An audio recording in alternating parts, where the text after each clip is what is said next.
Skip, interesting comments. What's your reaction?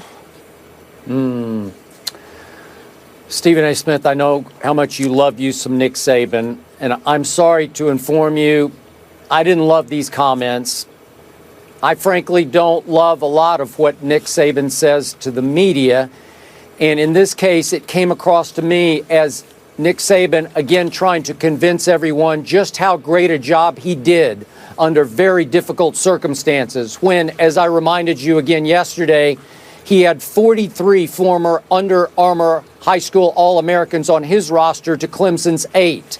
He might also have been trying to make something of an excuse for a defense that he coaches, his forte, his expertise, that once again got torched on the national big game stage as Clemson scored 40 points to obviously Alabama's 45.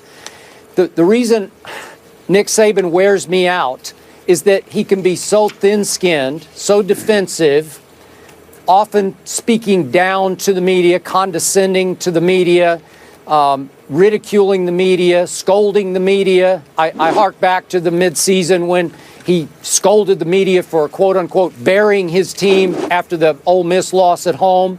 And I remind you again, that one was on Nick Saban. He goes to the backup quarterback to start that game, and when he went back to Jake Coker later in the game, it was obviously too late. So in the end, this is just me. I know you say you love Nick Saban, not so much Alabama, that you're just a Saban fan. I know he's a great coach, but when he speaks like this to the media, I don't know. I don't see how you can buy into and love this guy as much as you do. Well, first of all, you asked the man the question. He answered it honestly. And that's what I love about him. I find him to be a man that will speak his mind, and I respect that. It amazes me that in today's world, particularly as it pertains to the fourth estate, which means the media, for those who don't know what the fourth estate is, you'll ask somebody a question. And if they lie, you'll excoriate them. And now we excoriate them when they tell the truth.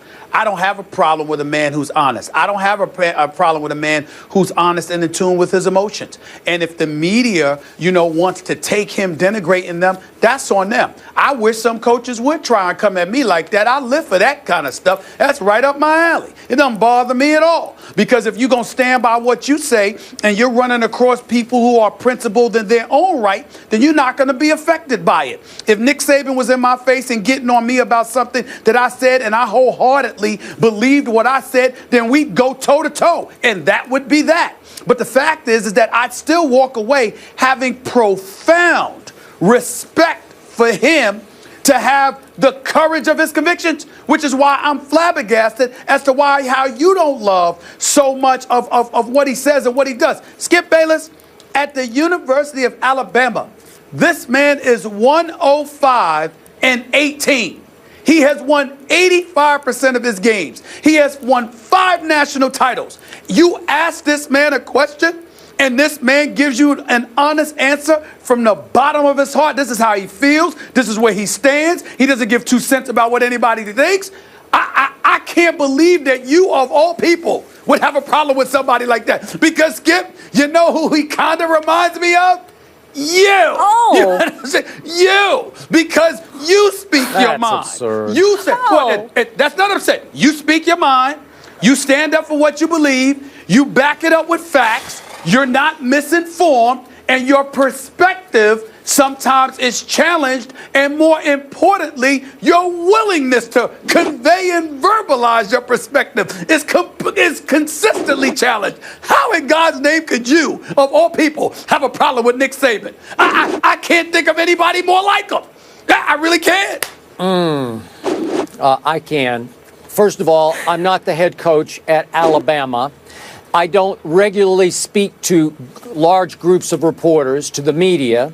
I speak mostly only to you and occasionally to the Ryan Clarks that we have on the desk, and we are debating topics. We are trying to stand by our convictions and our points of view.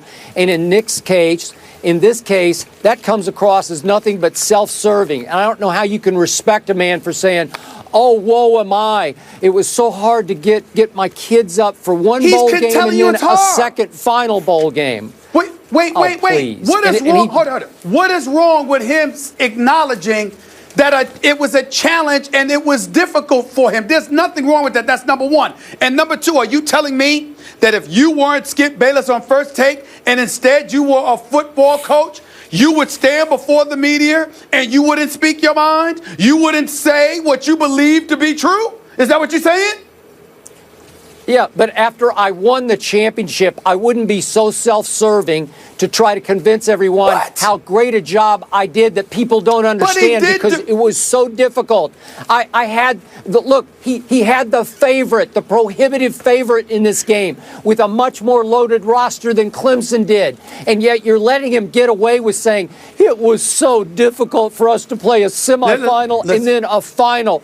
You are unbelievable. Molly, give me a break. Molly, Yes. First Take. Yeah. Y'all do me a favor. Okay, we're Save listening. the tape of this segment. This is unbelievable that So this please is coming out of Yeah. Skip's mouth. Stephen Skip, A. of all people, would say something like this. This man, listen, Skip, he Yeah. speaks his mind. He tells you ways. And by the way, when he wins, he might celebrate for less than 24 hours, and then he's back at it working. Who works more religiously than you? Who does that, Skip? I mean, wow. this is seriously, you. last You're question. unbelievable. It's hypocrisy. Hypocrisy. Unbelievable. Unbelievable. Do you like it? Do you like it when he constantly scolds the media for its point of view and for not taking Alabama I'd love seriously it. enough? Skip, Please.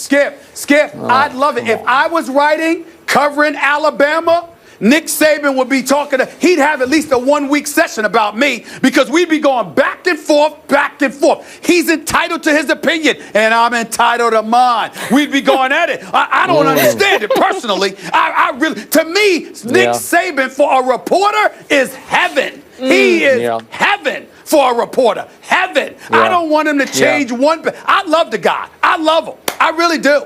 I love the way he does his job. I really do. I don't have a problem with it at all. Doesn't bother me. And Skip, you are heaven as a debater as well. You guys know what I take away from this conversation? Skip says Crimea River. Stephen A. says Saban and Skip should trade secrets and could be besties. I don't know about that. Up next. I don't know about that, Molly, but go ahead.